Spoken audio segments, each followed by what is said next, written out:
आप banana shake P रहे हैं मिल्क डाल के, तो इस वजह से भी तो इस बारे में भी मुझे सोचना पड़ेगा। फिर ब्लॉग के माध्यम से मैं आपको थैंक यू सो मच भी कहना चाहती हूँ। दुकान का उल्टा फुल्टा वो अपने आप कर लेते हैं। ये नौनी और मेरी चाय, मजा आ गया। मेरा शाली के कपड़े पहनने के लिए हो गया। आरती जो कोई न गावे। हेलो, गुड मॉर्निंग, नमस्कार, सत श्री अकाल, आदाब, प्रणाम। मैं सावित्री बंगारी करती हूँ आप सबका स्वागत अपने यूट्यूब चैनल पे, जिसका नाम है पहाड़ी family in Dehradun. So guys, तो सुबह की एग्जैक्ट 7 बज चुकी हैं। हो गया मेरा नहाना, घर की पाठ पूजा। मैं तैयार हो गई हूँ मंदिर जाने के लिए, तो अब मैं फटाफट करके मंदिर जाती हूँ। और आज का मौसम तो अभी बारिश नहीं है, आगे बारिश भी हो सकती है और धूप भी लग सकती है, कुछ भी हो सकता है। तो कल तो देहरादून में शाम को हुई झमाझम बारिश, बट रात को नहीं हुई। तो फटाफट करके मंदिर चलती हूँ, भगवान भोले को पानी चढ़ा के आती हूँ। गाइस, आज है मेरे सावन का 25वें दिन का व्रत, मतलब आज 25 दिन कंप्लीट हो जाएंगे। तो अब तो मंजिल के मैं बहुत पास हूँ।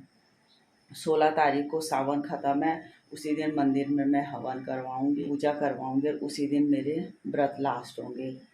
तो अब फटाफट करके मंदिर चलती हूँ और फिर आके आपसे मिलती हूँ। तो चलें।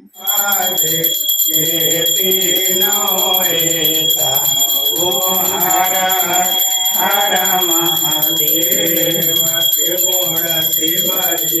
आरती जो कोई नर गावे, कोई प्रेम सहित गावे।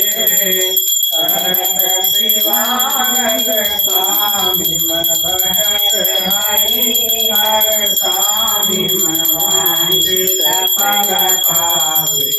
ओम हर हर हर महादेव, ओम जय शिव ओम तारा, बोले हर शिव ओम तारा, ब्रह्मा विष्णु सदा। सो गई, सुबह की एग्जैक्ट 7:30 बज गई हैं और आ गई हूँ मैं मंदिर से। और आज अच्छी बात ये हुई कि जब मैं मंदिर में गई, उसी के बाद भगवान भोले की आरती की पंडित जी ने। तो आज मुझे भी सौभाग्य मिला कि मैं वहाँ पे थी, तो थोड़ा सा मैं भी उस क्षण को देख पाई, बहुत अच्छा लगता है। तो गाइज, आप करते हैं चेंज और उसके बाद थोड़ी सी लेमन टी। और आज एक जानकारी और मिली मुझे पंडित जी से, एक मंदिर है वहाँ पे, मैं हमेशा वहाँ पे भी जाती हूँ, मतलब पूरे कैंपस के अंदर ही है, लेकिन मुझे पता नहीं था कि यहाँ पे ये मूर्ति है कौन से भगवान जी की। तो आज पंडित जी वहीं पे थे, तो मैंने पूछ ही लिया कि ये कौन से भगवान जी हैं। तो वो मूर्ति है स्वामी दत्तात्रेय की, जिन्होंने इस संसार में गुरु शिष्य की परंपरा को चलाया है। उन्होंने 24 गुरु बनाए थे। किसी दिन आपको डिटेल में बताऊंगी, जब वहीं पे मैं रहूंगी, मूर्ति के पास रहूंगी, तो सारी चीज़ें आपको भी ज़रूर बताऊंगी, लेकिन बाद में। तो मिलते हैं आपसे थोड़ा रुक के। सो गाइस, तो सुबह की 10 बज गई हैं और हो गई हूँ मैं तैयार शॉप जाने के लिए। तो बंगारी जी चले गए हैं अपने ट्रेनिंग में, आज शालिनी जी चली गई है लाइब्रेरी, और मैं हो गई हूँ तैयार। और मेरा युवराज तो लेट ही रखा है। और गाइस, ये मैंने आज पहन रखी है शालिनी की कुर्ती। ये जो कुर्ती है मैं आपको दिखाती हूँ, ये तो ये है शालिनी की कुर्ती। उसने बेड में रखी हुई थी, तो मैंने कहा मैं ट्राई करती हूँ। और ये ट्राई का, ये देखिए, ये भी इतनी लूज हो रही है, मतलब ये देखिए इतनी लूज हो रही है ये तो ये पता नहीं मेरे लिए खुशी की बात है या शालिनी के लिए दुख की बात है। मेरे लिए खुशी इसलिए है कि मैं इतनी पतली हो गई हूँ, और शालिनी के लिए इसलिए कि शालिनी इतनी मोटी हो गई है, पता नहीं क्या है। तो आज मैंने शालिनी की कुर्ती पहनी है, बहुत प्यारा कलर है। तो अब लग रहा है मुझे कि शालिनी के कपड़े भी पहन सकती हूँ मैं। बीच में मैंने भी मंगाई थी कुर्ती, लेकिन वो बहुत लूज हो रही है, पहले से ही लूज है, अब तो वो काफी लूज हो गई। तो ये शालिनी की कुर्ती है। अब मजा आ गया, मेरा शालिनी के कपड़े पहनने के लिए हो गया। ये देखिए, शायद अच्छा लग रहा होगा मेरे पे कलर। सच में ये कलर बहुत प्यारा लग रहा है मेरे पे। तो अब शालिनी से ये टपानी पड़ेगी मुझे। शालिनी बेटा तेरे कपड़ों की तो अब खैर नहीं, पहले तुम ही मेरे कपड़े पहनते थे, अब मैं भी तुम्हारे कपड़े पहनूंगी।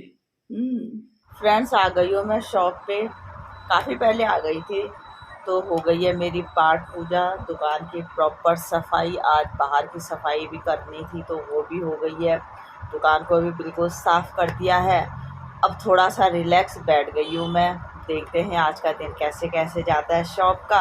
और आज फिर से लंच पे हैं केवल शालिनी और आदित्य। बंगाली जी की तो ट्रेनिंग है, जैसे मैंने आपको कल भी बताया था, तो उनको तो वहीं लंच मिलता है।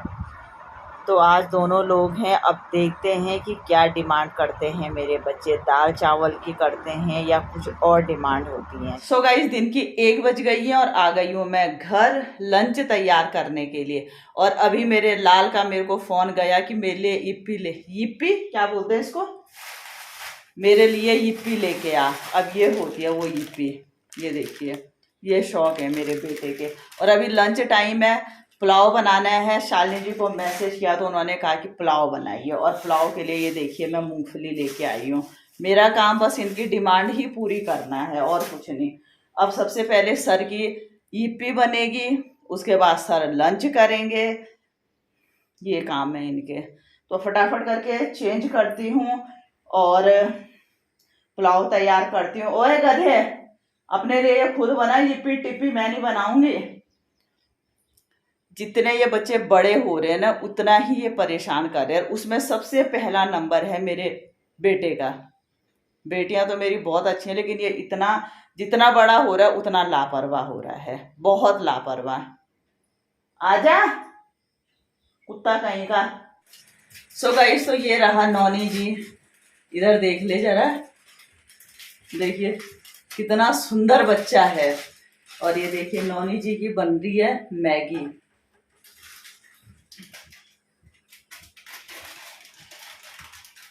सो गाइस, तो ये दिन की 1:30 बजे बन गई है नौनी और मेरी चाय। तो चाय पीते हैं दोनों के दोनों, चलें। इस तो आ गए हैं छोटे और मोटे लोग। Oh my God, lassi, celebrities देखेंगे कैमरा। सो गाइस देखिए, मेरी प्यारी बेटी मेरे लिए लस्सी लाई है। सो गाइस, तो आ गई हूँ मैं शॉप पे। तो मैं 5 बजे गई थी। आज मैं थोड़ा जल्दी आ गई थी, लेकिन जैसे ही मैं दुकान के अंदर आई वैसे मैं बिजी हो गई थी। तो देख रहे होंगे मेरी शॉप की हालत पूरी बिखरी पड़ी है। और जो आए थे कस्टमर वो 1 घंटे में अब गए हैं। लेडीजों के काम आपको पता है कि एक चीज़ लेनी है 25 चीज़ें खुलवानी हैं। और सारे मेरे जान पहचान के ही रहते हैं, तो उनके साथ बोलने की ज़रूरत नहीं है। वो पूरी दुकान का उल्टा फुल्टा वो अपने आप कर लेते हैं। तो अब ये सारी दुकान सेट करती हूँ, क्योंकि सारा सामान, और तो कुछ डब्बे उन्होंने नीचे भी रखे हुए हैं। ऐसे हैं, क्या करें, जान पहचान में यही दिक्कत है। तो फटाफट अब सब्जी वाले भैया आ गए हैं। भैया, सब्जी वाला भैया आ गया, मैं फटाफट टमाटर ले लेती हूँ, क्योंकि मेरे घर में टमाटर नहीं रहे हैं। और उसके बाद करती हूँ मैं दुकान को सेट। और टमाटर तो क्या लेने, अब मुझे तो डर लग रहा है, भैया पता नहीं कितने 100 रुपये किलो बोलता है। चलें, लेने तो हैं ही। तो फ्रेंड्स ले लिए हैं मैंने टमाटर, और आज हैं 160 रुपये किलो। मतलब भैया ने 80 के दिए हैं आधा किलो टमाटर। और फटाफट करके मैं दुकान सेट करती हूँ और फिर करते हैं आपसे बात, फिर मिलते हैं। फ्रेंड्स शाम की 7 बज गई हैं और बहुत ख़तरनाक फिर मौसम बन गया बारिश का। बहुत तेज़ बारिश आने वाली है। और आज तो रोड अभी से खाली हो गई, क्योंकि सबको पता है कि जब बारिश शुरू होगी तो वो रुकेगी नहीं। तो जितने भी लोग घूमने फिरने वाले थे सब चले गए हैं, बिल्कुल खाली हो गई रोड। बहुत तेज़ बारिश आने वाली है, समझ नहीं आ रहा मैं क्या करूं, जाऊं रुकूं। रुकना ही पड़ेगा, अभी से दुकान बढ़ाना भी ठीक नहीं है। करते हैं इंतज़ार बारिश का। सो गाइस, तो रात की 8 बज गई और आ गई हूँ मैं घर। और अभी मैं भीग के आई, क्योंकि हल्की सी बारिश फिर से शुरू हो गई है। मैं थोड़ा रुक के आती, लेकिन जैसे ही मैंने शटर डाउन किया, लॉक किया, वैसे ही बारिश शुरू हो गई। उसके बाद मेरे पास कोई रास्ता नहीं था कि मैं अंदर जाऊं बाहर जाऊं, इसलिए मुझको आना ही पड़ा। तो फटाफट आ गई मैं, ज़्यादा नहीं भीगी। बारिश शुरू हो गई है। अब सबसे पहले थोड़ा सा खाने का इंतज़ाम करते हैं कि क्या खाना बनाना है। तो इसके लिए सबसे पहले मैं दाल रख देती हूँ। आज दाल सब्जी बनाऊंगी तो दाल रख देती हूँ। और उस शोभा का कॉल आ रहा है तो शोभा से थोड़ा रुक के बात करूंगी, क्योंकि एक बार खाना पीना सारा डिसाइड कर लेती हूँ। अदरवाइज बातों पे लगूंगी तो फिर लंबी बात चलेगी। तो थोड़ा सा सारा काम निपटा के उससे मैं रात में फुर्सत से कॉल करती हूँ। सॉरी बच्ची शोभा, आपको मैं कॉल करती हूँ, लेकिन अभी फटाफट एक बार खाने का, फिर मेरे को पूजा के लिए भी लेट हो जाती है। और अभी जैसे मैंने कल का ब्लॉग डाला था जिसमें मैंने बताया है कि मेरा वेट कम नहीं हुआ, मशीन खराब है, मैं खराब हूँ, कौन खराब है। तो उसमें एक दो कमेंट्स आ रखे हैं, उनका रिप्लाई मैं अभी करूँगी एक बार तसल्ली से पढ़ के। तो उसमें मेरे को किसी ने शायद ये भी रिप्लाई कर रखा है कि आप बनाना शेक पी रहे हैं मिल्क डाल के, तो उस वजह से भी, तो इस बारे में भी मुझे सोचना पड़ेगा। तो उनका रिप्लाई भी करूँगी और उनका थैंक यू भी करूँगी कि उन्होंने मेरे ब्लॉग को इतने तसल्ली से देखा और उसमें रिप्लाई किया, कमेंट्स किया। तो थैंक यू सो मच। तो अभी मैंने बस इतना ही पढ़ा है, लेकिन उनका नाम नहीं पढ़ पाई हूँ मैं कि वो किसका कमेंट्स है। तो नाम पढ़ूंगी, रिप्लाई करूंगी, लेकिन ब्लॉग के माध्यम से मैं आपको थैंक यू सो मच भी कहना चाहती हूँ। Thank you so much. और शोभा का भी कमेंट्स है, तो मेरे बच्चे थैंक यू सो मच। तो यार एनर्जी है मेरी। तो गाइस फटाफट करके दाल रख देती हूँ, सब्जी काट देती हूँ, उसके बाद मिलती हूँ आपसे। और शोभा मेरे बच्चे, मैं तेरे को बाद में कॉल करती हूँ। सो गाइस तो हो गई है मेरी पूजा, टाइम हो गया है 8:45। अब आ गई हूँ मैं फिर से किचन में और अब कर रही हूँ मैं दाल फ्राई। सब्जी तो बन गई है, आटा भी मैंने ये गूंद लिया है और दाल पक चुकी है। तो फटाफट करके दाल फ्राई करती हूँ। और शालिनी जी भी आ गई हैं, बाहर हो रही है तेज बारिश, पूरी भीग के आई वो, क्योंकि उसका रेनकोट तो मेरा नॉनी ले गया था। तो आदित्य भी आ गया, शालिनी भी आ गई है। तो फटाफट करके दाल फ्राई करते हैं और खाना खाते हैं। और बाहर तो इतनी अच्छी बारिश लगी हुई है, हो सकता है सारी रात चले। थोड़ी देर पहले से ही बहुत तेज बारिश हो रही है। अब सीधा मुलाकात होगी खाना खाने के बाद। फ्रेंड्स रात की 10 बज गई हैं और हो गया है हमारा खाना पीना। इस समय हूँ मैं नौनी के कमरे में और बाहर लगी है झमाझम बारिश। तो इसी के साथ आज का ब्लॉग एंड करते हैं। Thank you so much Shobha comments के लिए। दूसरा कमेंट्स किया है ममता शाह ने, तो उन्होंने मेरे को राय दी है कि वज़न कैसे घटेगा। तो थैंक यू सो मच ममता जी। तो आज का ब्लॉग यहीं पे एंड करते हैं। और अगर आपको मेरा ब्लॉग अच्छा लगे तो प्लीज़ लाइक करें, कमेंट्स करें, फ्रेंड के साथ शेयर करें, सब्सक्राइब करें और प्लीज़ बेल आइकन ज़रूर दबाएं। मैं सावित्री बघारी मिलती हूँ आपसे कल नए ब्लॉग के साथ। तब तक के लिए good night Shobha and Mamata. Bye.